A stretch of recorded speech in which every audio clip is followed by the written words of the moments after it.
wanted to do a quick one. I wanted to kind of set the record straight about the news. Because I know when Aids got up in the first half, he did a poem about the media. And then the gentleman got up and talked about Murdoch. And I can completely agree with both those things. But I just wanted to bring your attention to the other side of the argument. Because there's also local legends like Colin Briggs. Do we all know who Colin Briggs is? Yeah. He does the Look North news. He's sort of got grey hair, he's kind of balding on the top. He looks a little bit like a Muppet. Like, if the Muppets made a newscaster, it would be him, but he's a lovely, lovely man. And I got up a couple of jibbers ago and did a poem. I was talking about a show I'm doing called Northeast Rising. And if you want to come, there's one on the 21st of October at Northern Stage, and it's a load of fun. I'd recommend it, personally. But I did some interviews on the local news, like, sort of kind of leading up to it, to like talk about the show. And I went to BBC Newcastle, and I was waiting for the interview, and I was waiting in the waiting room, and I was really bored, so I picked up this flyer with Colin Briggs' face on, and they were taking us down to the sort of booth where they were going to interview us, and the guy that was taking us said, "What you got a picture of Colin Briggs for?" I was just kind of watch him every morning. I think he's a bit of a legend. I like the fact that there's no real news in the Northeast, really. He just talks about cute, cuddly things all the time, and he's always got a smile and a wink. And anyway, they brought him onto the radio, and he interviewed us for a bit. And I asked if I could write a poem about Colin Briggs, and my gut reaction was no, because I can't think of what rhymes with Briggs. But then I went away, and I had a little think about it, and I wrote this. Some people do a morning jig to shake the sleep from out the lids. Instead, the remote from the sofa I dig to watch Look North with Colin Briggs. Stuff those national news big wigs. For them I couldn't give two figs. They speak for the Conservatives, keep every free election rigged, but when you're watching Colin Briggs, the news he shares tickles your ribs. A kitten's got stuck and a treetop's twigs. The netball team have got new bibs. You know that he's not full of fibs. It happened like he said it did. You can tell by the way he plays the gig, an honest man is Colin Briggs. I like the cut of the man's jib, the way he doesn't wear a wig, or a helmet, like the Stig. The way he looks class as a kid. And when he turns to the camera rig, with sparkling eyes and a smile so big it would make you give him your last cig. Me heart only pines for Colin Briggs. Thanks very much.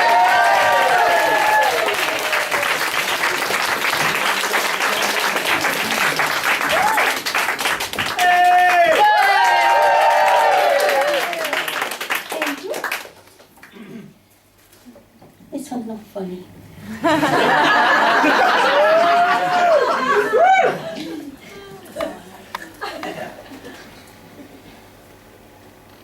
My loneliness chunked in porcelain shapes. A teacup spatchcocked on the cool floor marks where I lost my concentration. I was mouthing milk and sugar. When I thought of it again, bank burst, bleeding through the cracks in my mind. Rinsing around my temples, rushing in my ears, I sandbag with my hands. Stilettos too big for my feet, a kid in her mother's shoes, I crawled from pub to pub, brimmed with booze. I love the dancing, sing out loud to Bronski beat. The ship right by the canal built in a hodgepodge of cop-off corners. The street between this and the towpath loud with knee-deep people dancing on Billie Jean pavements, gold chains, peppy jeans. A tunnel of sound, lights smeared in yellow through the dark car windows. Where are you going? As if. My tongue licks taboo round cocky lips. I finger wag at this man I am dating. Pop a hip, a pocket Madonna. You don't own me. Spin and laugh. The narrow of his eyes is a caution across the night air, hanging raggedy back between us. I shiver it off. Stones at my bedroom window, tap, tap. My eyes are grit, my mouth a rat's nest, tap, dragging me out from hungover sleep. It's him on the curb. I just want to talk. He smiles. The curl that is more thin line does not reach his eyes. The light flicks on next door. Oh, fuck, I can't be arsed with this where were you bullshit. I open the door, his hand spans the gap. My heart is high, strumming at the bottom of my throat. I just want to talk. Walking behind me up the stairs, I can hear his footsteps, weighted with breath. I open my eyes. He's stroking my hair. There, he says, cold as dawn. There. Come, crisp like a burn graft filming my thigh. I think of my favourite things, paper, pencils, ponies, pictures. That painting I love, the Valpanton bather. Wonder if one day I could paint like that. A neck arched like a Camargue mare scenting the waters, hair bound in twisted wrapping lest it spill and mar the pastel fleshing of her back. A hand rubs the covering of white sheets, perhaps to reassure them. I am clean. I am clean.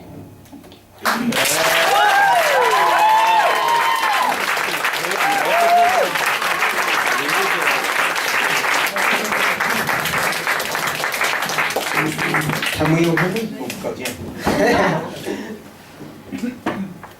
Just as snow hushes for a season, the tactless colour of fields, gardens, summer clothes, your hello rests a finger on the lips of that other whose death, he forgets, is in my own.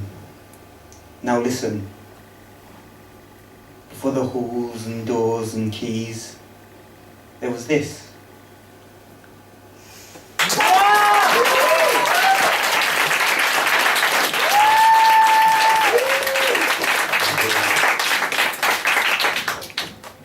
Dark book and a nice shiny book.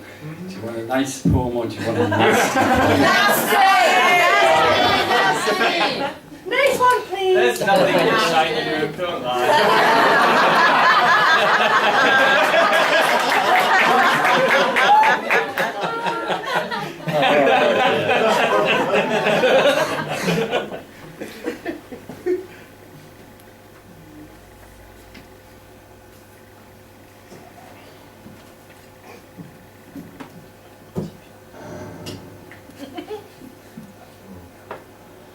I'm weak.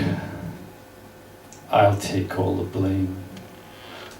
My thoughts fluctuate tonight, from doing the good deed, serving the master, to feeling bitter resentment for ever having raised a finger to the benefit of anyone but myself. I'm weak. I'll take all the blame for every mistake that's ever been made in this shallow little life of mine. I'll clean the filth from under the drain cover. I'll go down there, up to my elbow in human waste, my own waste. I'm weak. It's my fault it's there. I'm weak. I'll take all the blame on the inside of my smile. My mouth is horrible inside. My gums bleed. My teeth ache. I've ulcers on my tongue. It hurts to enjoy food. It hurts to enjoy anything. I'm used to the opposite. Gratification through self-humiliation is a personal discipline of mine. I'm weak. The body's frail. I'm a corpse on the couch. Dead in the living room. Dead to the touch. I don't feel touched. Am I touched? I don't feel touched. I'm weak. I'll take all the blame.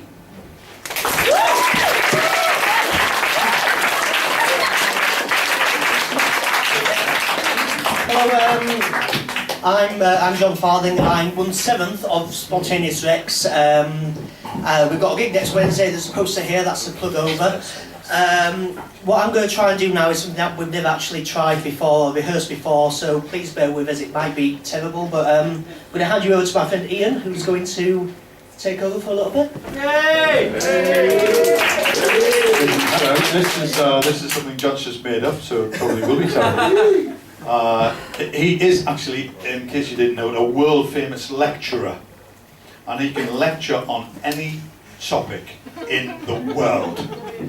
So if anyone would like to give us a suggestion of a topic. A what, sorry? Ebola. Ebola. Ebola. He can give you a lecture on Ebola. Thank you. Good evening. My name is Professor John Farthing from the University of Newcastle, and I am the world expert on Ebola. I recently come back from South Africa, where there is no Ebola. I just remembered it's actually in a different country. After visiting South Africa for a while, it was a nice place. I saw some animals. I went to the Ebola-stricken countries, where I saw firsthand the terrible distress caused by this disease. Freeze. This is interesting, isn't it? But perhaps we're going to put a bit more life into it. Could I have a suggestion of an emotion? Excitable. Excitable. I saw them and it was amazing, like they were dying, they were bleeding, their eyes were popping out. It was amazing, you've never seen anything like it. Thousands of dead bodies in the streets. Medicine's no good, oh no. I mean, I love medicine's fucking amazing, but didn't help, no, I was jumping up and down the street going... Yeah, could we have another emotion, please? Sadness. Remorse. And after I jumped up and down at the dead bodies, I realised I was perhaps slightly insensitive. And maybe I should try and help them rather than just laugh at them. And I realised that I made many mistakes in my life, most of which were not treating Ebola, and I thought I can change. Freeze. Another emotion? Panic. Panic. I thought I can change, I can treat Ebola, and I leaned over a man. And he coughed at me and I went, oh shit! Oh bollocks, now what? Now, oh god, if I get Ebola, that's going to be terrible. I've got no idea, you know. I've been in South Africa looking at animals, I haven't got a clue how to treat this. Oh god, I'm going to die, what am I going to do? Oh, my eyes going to Freeze. Another emotion? Love. Love. And I realised that I was going to die, and this man that had just coughed in me was going to die, and I looked at him and our eyes met. Our eyes met, ladies and gentlemen, and we shared a moment. And I realised he was the most beautiful Ebola victim I'd ever seen. And as I leaned in and kissed him, I realised... Freeze. Another emotion? Regret? I realised I really wish I not used tongues, because that's definitely the way of spreading the disease. Freeze. Another one? Envy. Envy. And I came back to Britain, and I saw the people that didn't have Ebola, and I looked at them, and I had to say, ladies and gentlemen, I was jealous. As I lay there with my Ebola, I saw, oh, you haven't got Ebola, have you? No, you bastard, sit there with your health, looking healthy, you make me sick. I've had enough of it. I've been Professor John Farthing, thank you, good night.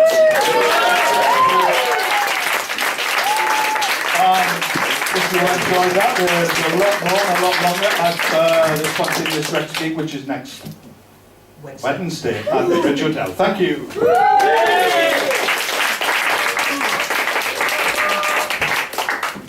I always have this. No. Right. Before I read the poem I'm going to read, I'm going to say something before I forget it. So, I've got a short story that's just been published in a book called Spectral Visions, the collection, which has got the short stories and poems. We're having a book launch tomorrow in the Canny Space in Sunderland. I have left flyers at the back.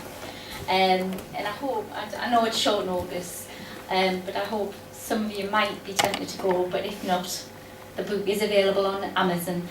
And I was going to read something from that, but I left it at home. So this is quite I've never read this before. It's very personal, so bear with me. I hope I don't have a breakdown reading it. It's called House of Cards. His name's Bob, Mum's boyfriend. Babysits. Goes into kitchen, looks at page 3. He suggests we play snap with a twist. Snip, snip, snap. 10, 11, can't recall. I'm wearing 90 and blues, now Tom. Protection, but he wants to cuddle. Erect penis, hard and pink. You can touch. Scream and run from this man, from this hell. Forget rest. 10 years on, I tell Mum. Bob's in jail. He raped someone. I'm feeling guilty. Why? I did nothing wrong.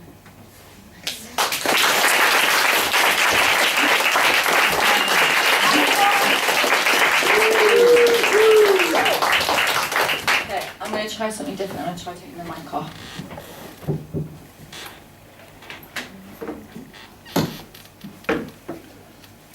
And I may forget this piece, so I've got the paper just in case.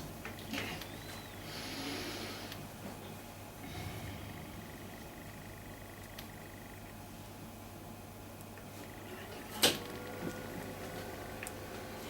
Dance. Can you hear me there? Oh. Yeah? Oh, it went? Okay. It's alright now. Use the other one. Is the other one better? Alright. Yeah. It's a weird one. I won't play myself. It's the mic. Okay. Hello, hello. Testing. Can you hear me? Okay, cool.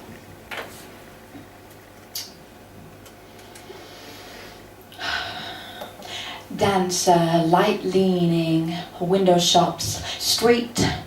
Dancer, light rising, cornerstone, beat. I've got the words right. I need to do it the paper again. Okay, let's start again. Dancer, light leaning, window shops, street. Dancer, light rising, cornerstone, beat. Dancer, call out to me, heaven complete. Dancer, should have memorized this properly. Dancer, you've got me, I'm open with feet. Dancer, just love me, just lay on my beat. Dancer, I trust you with my heart I need. Dancer, your looks of your gaze on my skin. Dancer, your mind and my mind melting in. Dancer, you twist and you twirl in my mind like a roller coaster so epic, sublime. Dancer, you have me, you know that you do. Dancer, now take me, float me up to moon. Dancer, I love how your skin feels on me. Dancer, I want you in stations and streets. Dancer. Dancer, you've got me, I have open feet. Dancer, you touch me in ways I can dream.